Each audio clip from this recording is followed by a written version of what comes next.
It's Sunday, which means it's time for this week's show and tell.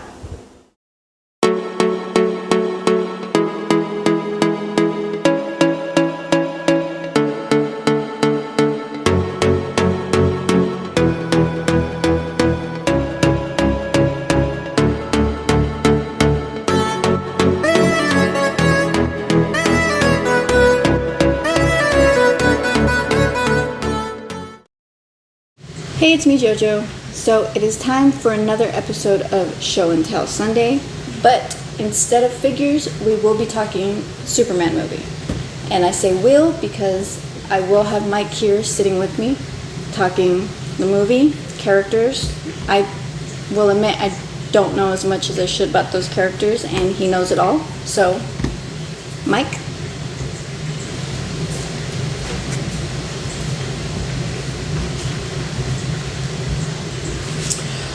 Okay. Hello. Wouldn't say I know it all. Do know enough about the characters to whether they did them justice or not. So, if you haven't seen the movie, we'll try not to give as many spoilers or anything like that.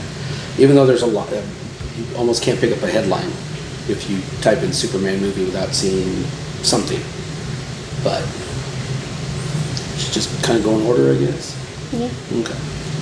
So I guess first thing we'll talk about is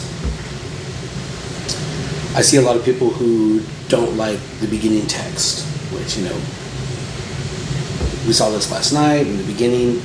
I'm sure many of y'all read threads or just seen it on, if you're a part of the McFarlane page, you've probably seen quite a bit where they talk about how the beginning kind of gives what Star Wars would do, or Movie 300, where they kind of give you texting and get you to the jumping point. So I liked it. I did too. I already know I'm watching a Superman movie. I already know they're superheroes, so I don't need a whole lot of context view to get me where I'm at. So that's one of the things I enjoyed, is that it was instant. Like, we got into the action almost immediately. Yeah. Second thing that I see a lot of people talk about is so this might be a spoiler if some of you haven't seen it, lack of origin story. We all know the origin story. We think we all know the origin story, but Yeah. If you saw Reeves Superman, right? Origin story. Man of Steel, origin story. And if you just know Superman's story in general, I feel the same way. You can hint about it or touch a base on it later in the movie or whatever you want to do. We already know he's an alien that crash landed here on Earth for the most part. Unless you just have no idea who Superman is, you probably don't know that. But so I was completely fine with that. I kind of feel like that's a wasted time at this point. Yeah, it would be a waste of time. Yeah, I feel that.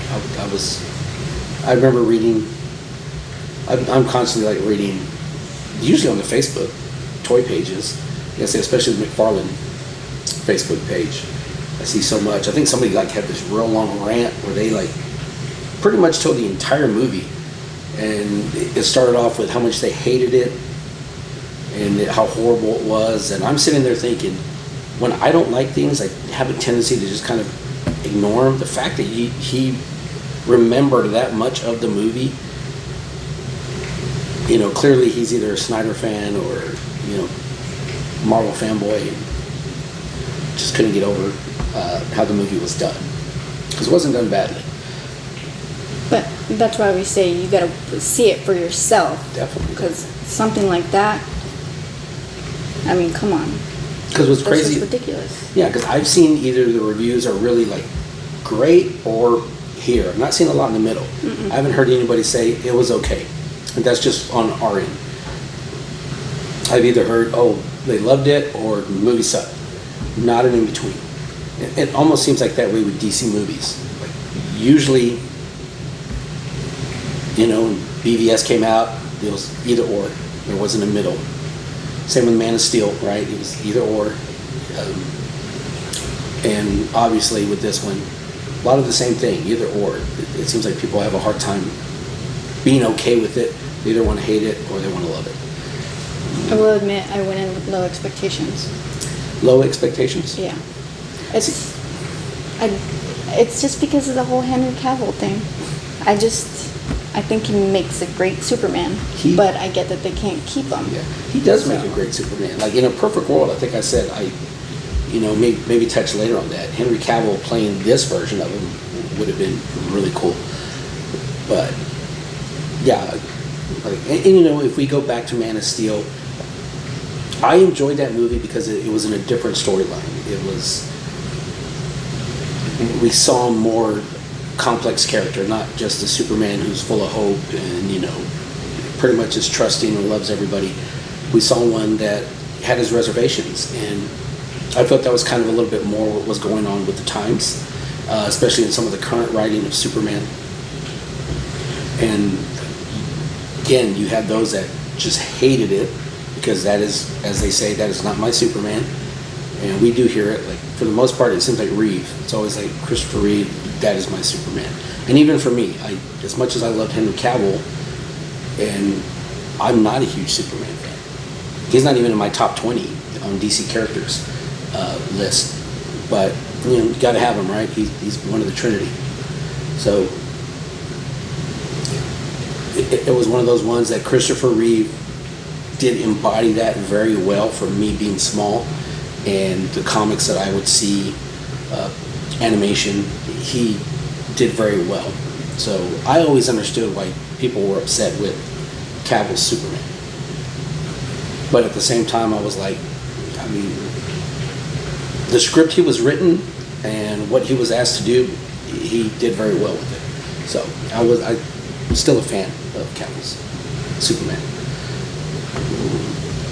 Now, one of the complaints I've seen is, and I'll probably be bringing up topics because, again, I'm the one on YouTube looking and the one on Facebook. So he's usually running around chasing kids, cooking, cleaning, stuff like that. Sorry. But character development. I've seen where people talk a lot about, there's not enough character development. Or, like you introduce too many characters at one time and didn't give them enough, time to develop what they bring to the storyline and why they're there.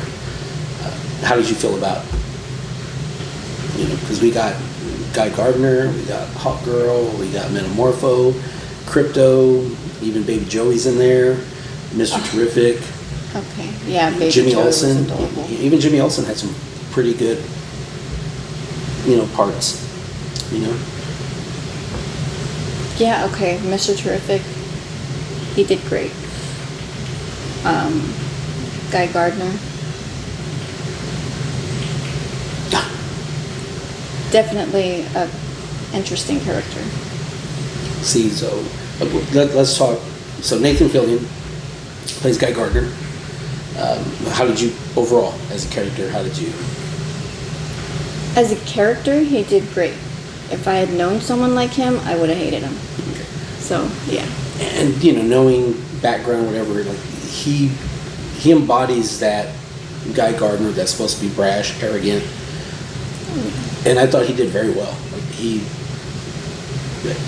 for me, the scenes he's in, I feel he steals those scenes. He kind of brings that comedic relief when it's needed without even knowing that he's doing it, And even there's a scene there where whenever he's using his ring for his constructs, it's very Guy Gardner, right? It's something he would do. So if you're a Guy Gardner fan, I think you'll be really happy with how he portrayed the character.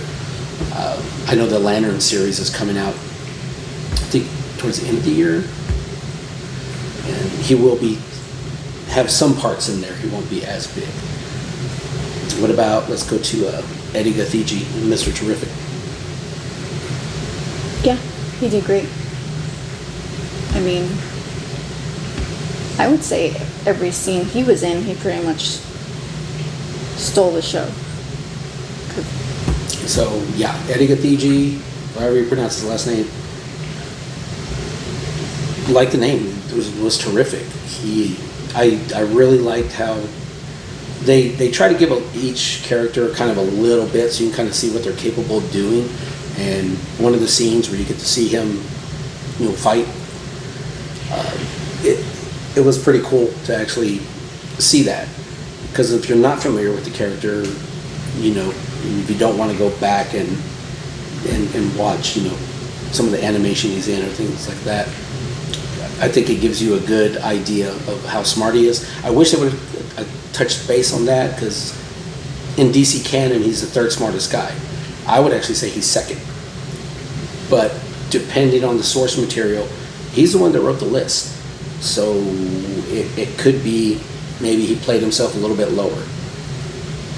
And I actually thought they could have used some scenes with him, and this is just me being selfish as a Batman fan, to name drop Batman, because if you were to, let's just say where he's talking to Lois or whatever, and she was to be like, who's that, or who are you? He could have easily said, I'm third smartest man in the world. And if she said third, but Batman's number 2. Debatable, but Lex Luthor is number 1. If you didn't know that, at least as far as canon right now.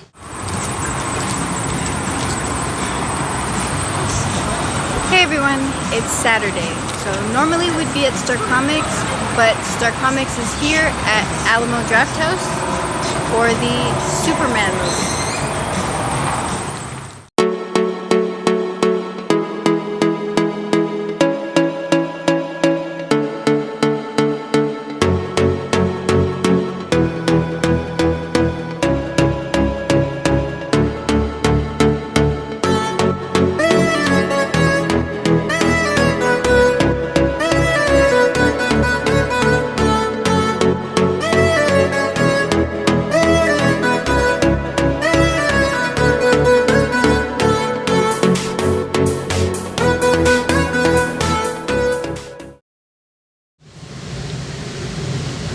I think he did good. Oh yeah. He was mean. I guess really hateful towards Superman. Nicholas Hoult, he was picking up what James Gunn was putting down. He knew the assignment. There's a fine line between genius and insanity, and he walked that line perfectly. Even if we go back to Snyderverse, when Jesse Eisenberg was cast as Lex, I didn't see it, and I still didn't see it. He came off too cowardice for me and unsure of himself. And even if you go back to Gene Hackman would stand right next to Superman and not really blink an eye. He wasn't worried about it. Very confident in himself, and this portrayal of Lex was right there. Very obsessive, very despises the existence of Superman. And if you're familiar with, and I know we've watched the cartoon together, the animation of Public Enemies, when Luthor's president, that was immediately what I went to when I first saw Nicholas Hoult as Lex on screen. I was like, I did really well. For me, I think the weakest character would have been to name Isabella Merced as Hawkgirl. They didn't give her enough. I mean, somebody's got to be the wingman, right? Somebody's got to sit there with all the purses and the ugly one, right? Let the rest of the crew go do what they got to do. And that was kind of what I felt with Hawkgirl. She did have a good scene. I don't want to give it away if anybody hasn't seen it. I know you like that. Yeah. We talked about it earlier. She's a good actress, though. Oh, yeah. No, she is. I'm still trying to decide how I feel about the shrieks she would do. Oh. I liked them, but then sometimes I was like, do I? I don't know. But either way, we'll go back and watch it. But good character. She probably has the least of any of the heroes that you would see in that. Oh no, take that back. I think Metamorpho. Probably had less. He did great when he did have a scene. I was wondering. I remember, and I saw again. This is something that I saw somebody's reviews on how they didn't like him, or he wasn't utilized properly. And I was kind of curious as how when I would see the trailer, and I knew that was him, and I thought he did very well. I thought it was true to character, because Rex Mason, Metamorpho, whatever you want to call it, is conflicted with, in the comics, he turns down being a Justice League member because he wants to find a cure for himself. So he really is that emotional. Yeah, he wants to find a cure for himself, which is why that one scene, whenever they ask him about the name, we all know the name Justice Gang. You know, at least by now you should know that's what they're calling themselves. I saw it as funny that he liked that name, right? So, yeah, again, for me, I look at it, if you're following a comic book, and I know there's some people that don't read comics, they just go to the movies and they expect things to be so black and white. But from the standpoint of comic book, you pick it up and you're reading, and you've got your frame here, and then the next frame is totally different, but it all progresses the storyline, you know. And I think James Gunn did that very well. I think what some people see as too much at once, I think it's a matter of following that comic blueprint to where, all right, this story is developing here, and on the next panel, this story is developing, and then we flip back, because it's going to be, what, a 10-year plan? So some of these stories are going to intertwine and do all that. So he set up a lot of those things with Guy Gardner mentioning the Lantern Corps, so we know that Lantern series is coming. We even got to see a cameo. I don't want to say who was, well, I'll say John Cena. You know, we saw a cameo from him, and Peacemaker season 2's coming out, right? I just said it. Sorry, guys. But he does very well at connecting characters with each other, and I think he took it as, comic blueprint. You know, let's just keep the panel going, keep the story moving forward, and it's really good. James Gunn, to me, as far as, like, you know, with Guardians of the Galaxy, he did great. Suicide Squad, I thought he did good, and I don't think Suicide Squad was great for me, but I thought he did really good, especially with the characters he chose. Yeah.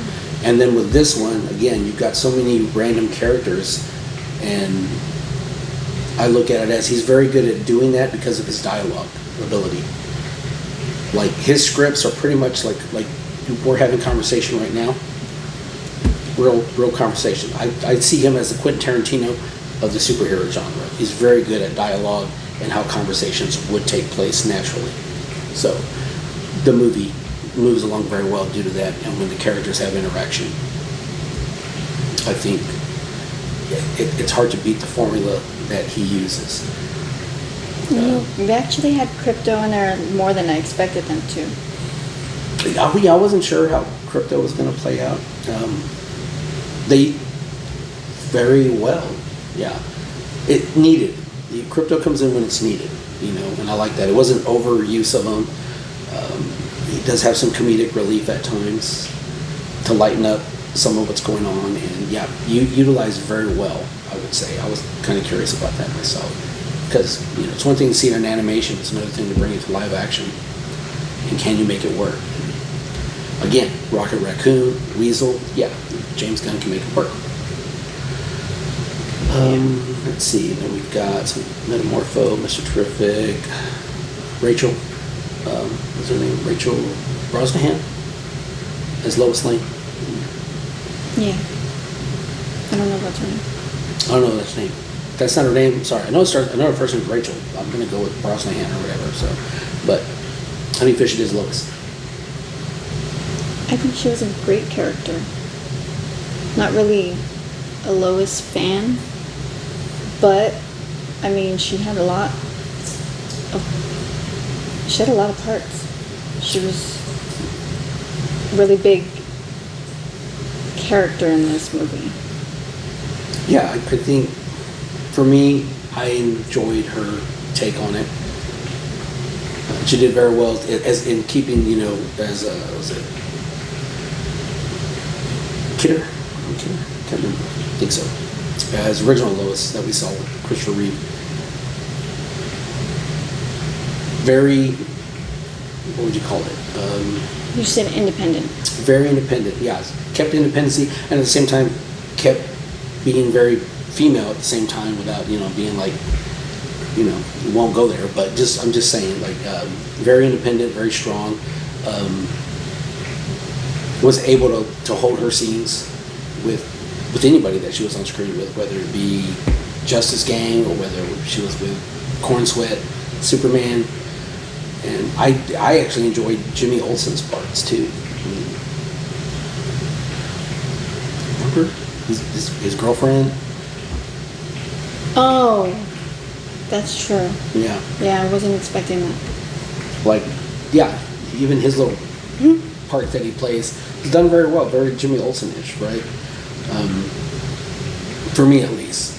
I can really say that they nailed the characters, at least to the, I guess to the core of it, of what they are, what they represent. I think they did it. Mr. Terrific, you knew he was smart, like right off the bat. You knew he was very high tech. Hawk Girl, again, probably the weakest one, but that one scene kind of shows that, she's not to be messed with, right? Yeah. Guy Gardner, yeah, I love him. Like, he did great. Like his attitude was perfect from his comic. What you read and what I've seen, he did really well. Metamorpho, was happy with that. There was I forgot what her name was. The one that turned into like. Oh, the engineer. Yeah. The engineer. I didn't like her. I'm trying to think. I mean, you got to have villains, right? And I think in this one, you got the Hammer Baravia, who was, can't say who it was, but either way, right? You got the Hammer Baravia, and then they had Ultraman, the engineer. We saw Kaiju. I thought that was going to be in it more. Yeah, I wasn't sure either. From the trailer, I thought that might be one of the later sequences or something. But what I loved is you can tell when they jumped right into it. The people in Metropolis weren't even surprised that these things were going on. Yeah. So which is good, because when you read a comic, it's just kind of like it's a fictional city, so they're used to dealing with these things because they all knew who Superman was. They all knew that he was going to save them. So it's one of those, and they even knew who the Justice Gang was. So remember on their land, yeah. So that's why I kind of like. There didn't need to be a lot of origin for me, and telling of why they're here, how they got here, any of that. As a comic fan, as a action figure fan, I feel like these are kind of things you need to know or just understand. Like, this world exists. Superman knows who they are, and vice versa. I think what bothered me was how quickly they could turn on him. It's like a Superman deal, like, it's because I tied this back into why people didn't like Cavill's Man of Steel. Superman is supposed to be incorruptible. Superman is supposed to be without fault, and that is the Superman a lot of people want to see, right? So, and there is kind of a twist to the origin. If you're kind of, haven't seen the movie yet, there's a twist, and we'll leave that for y'all. But, and then I think Ultraman. I mean, I kind of wish they would have went another way with a different name, just because of what it was. But he was a good, supporting character for Lex. I didn't really care for him. His figure looks cool though. Figure looks great, yeah. But I'm looking at it as Lex needed somebody to go toe to toe with Superman, right? Yeah. So, and there's a thing, like when he's yelling out numbers and letters, a lot of people hate that. And I'm like, I remember reading that. People didn't like how he was, controlling Ultraman or whatever, but I'm like, that's very Lex-like. He's a genius. He's smart. He's not going to put himself in the middle of the fight, but he's going to control it. from a distance. So when you think about it, he was the one changing those blows with him. Yeah. You know what I mean? He knew what to do beforehand. So again, very smart. I think people really, if you're going to go to the movie looking for like a huge plot for your life to be changed, then don't go see it. The movie is designed to be fun, right? So. Okay, so behind me we have Star Comics and Arrow 3 prints. So let's see what's going on. Come see it, yeah.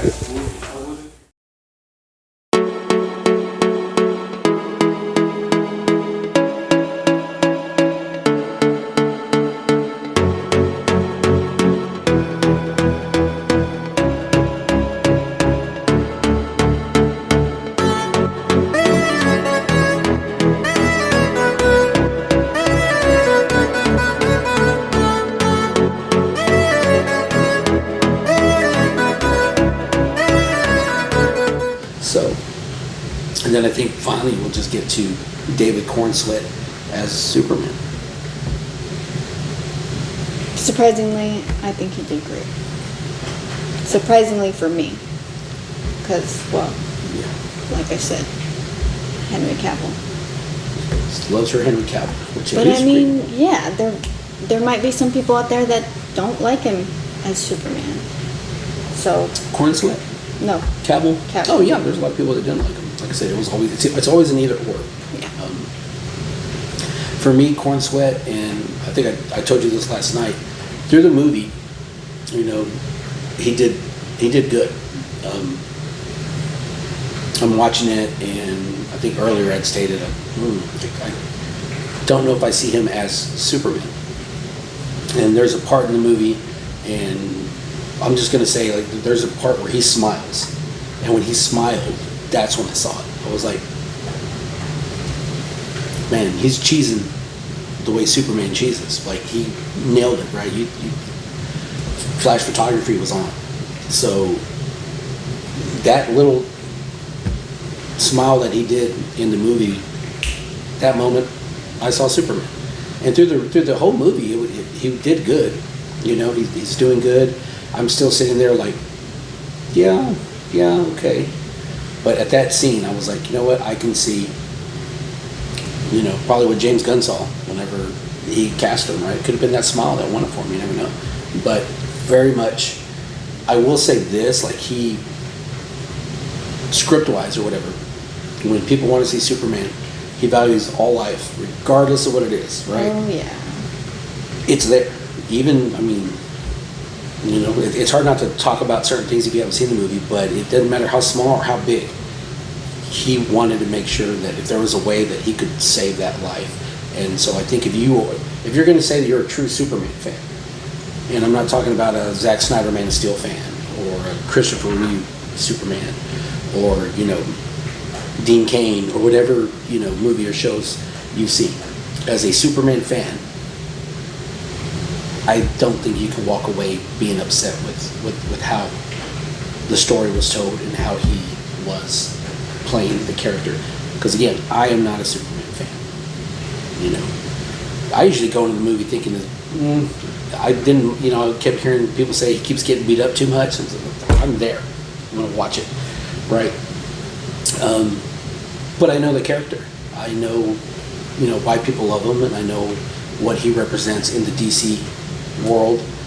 And I gotta say, the Cornsweet did very well at doing that, and James Gunn did very good at bringing us a Superman that is pretty much full of hope, very trusting, believes in humanity way more than he should.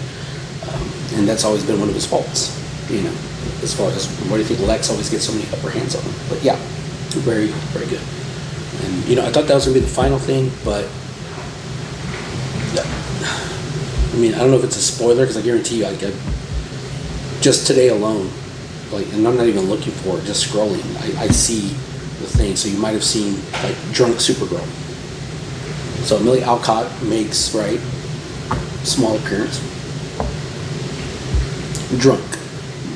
How do you, what was your take on that? Honestly, I thought it was a cute scene. It was, yeah. Yeah. Again, James Gunn does well with interaction. And if anybody's complained about the scene or whatever, then this is where I'm always like, again, some people don't pick up comics, some people don't know the source material. So originally, I don't even know if it's still going to be, because the movie's done wrapped shooting and stuff. So Supergirl Woman of Tomorrow is an 8-part series that was written by Tom King. Tom King had a hand in the screenplay and writing of the live-action adaptation. So I'm pretty sure he's going to try to keep it as close as he can to it. And if you've never read the book or anything of The Woman of Tomorrow, the very opening sequence, she is in a bar celebrating her 21st birthday with Krypto trying to cheer her up. She's drunk. So for you who like Man of Steel, I kind of feel like the Supergirl movie might be more like that, because in that storyline, it's a finding yourself storyline. She's trying to figure out, does she even belong? And, like, why is she here? Because, Superman's already here, right? So, yeah, not mad at that at all. I thought that was, like, great. Didn't expect it. And when I saw it, I was like, automatically knew. Like, there we go. So, like him or not, James Gunn knows his material, and he uses it very well. So, I don't know who she is, though. Like, I've noticed that he likes to put, like, actors in there that aren't as big as some of the other ones. Like, I'm sure a lot of people have heard of her, but I don't know her. Like, I really didn't know David Cornswood either too much. Yeah, I've seen exactly. Him, but I think it kind of works for him because I look at Henry Cavill now. He's Superman to a lot of people. Yeah. So once you kind of get stuck there, you're stuck there. So you bring them from somebody with a huge name from a different property that they might already be kind of like typecast. That like I only see him this way. And then, eventually, this Superman will be another generation Superman. Exactly. Like, So- you'll get people, this is, Reeve is my Superman, Cavill's my Superman. Guess what? Your kids are probably going to say Cornsweat's my Superman. And there's nothing wrong with that. The DC universe is vast and infinite. There have been many stories of Superman, and I doubt this will be the last one. So, if you had to rank it from 1 to 10, where would you put it? I'll go with an 8. What? An 8. An 8. Yes. Good score. I'd say it's good. And that's coming from me, who, like I said, was not expecting much. Yeah, she went in expecting that she probably was not going to be entertained. I was just I'm excited about Krypto. I'm going to say you were grumpy because of the price of Red Bulls. But by the end of the movie, she was happy. She was smiling. Yeah, Yeah, that's true. Yeah. $5 for a freaking 8-ounce Red Bull? Come on. Anyways. It's like crack. Just get you. They know you need it. But myself, I would give the movie an 8 as well. There's always room for improvement. I don't think there's a perfect movie yet. Oddly enough, one of my favorite movies ever done, superhero genre, was the first Iron Man. I thought they did that one great. Not even an Iron Man fan, but they did really good with that. So, Like Guardians of the Galaxy. Guardians of the Galaxy is fun. And that's, again, I see so many people worry about the plot. They're looking for plot holes, this and that. And if I was to write any hero movie, I'm going to tell my story the way I want to tell it. You're probably not going to agree with it. You're going to find plot holes. But if you wrote it, guess what? I'm going to find flaws too. I think you just go in hoping that the movie's entertaining. At least I do. My life doesn't need to be changed by it.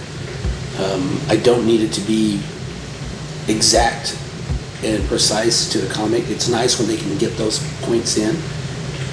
But at the end of the day, if I go in and I smile, laugh a little bit, and enjoy the movie, then the movie did what it was supposed to do. It was supposed to take me out of my day-to-day life for that hour and a half, 2 hours, whatever it may be. And that's what it should be to you too. Don't go in thinking that your life's going to be changed by it. But do go in thinking that you're going to enjoy the movie, because I feel you will if you go, yeah. As long as you're not going in just wanting to hate it right off the bat, because, and then you're just looking for all the... Yeah, pretty much. So, you would recommend? I would definitely recommend watching this movie. And I would also have to say I recommend watching the movie. So I think that's all for me. Well, that is pretty much all for today's show and tell. Right?